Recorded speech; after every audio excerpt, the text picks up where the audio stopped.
পৃথিবীর সকল আকর্ষণ বিকর্ষণ যেন বন্দি অনুভূতির শেকড়ে।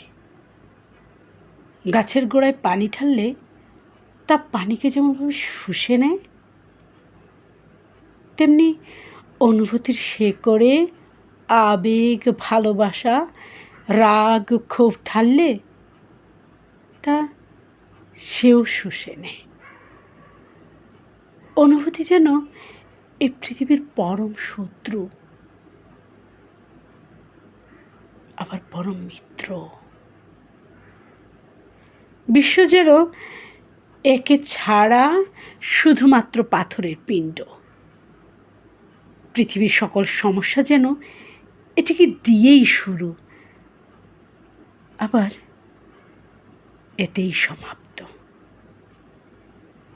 মানব জীবনের মূলে এটি, আবার সকল সমস্যার মূলও এটি। আমি যে এত ভাবছি, তাও কিন্তু একটা অনুভূতি।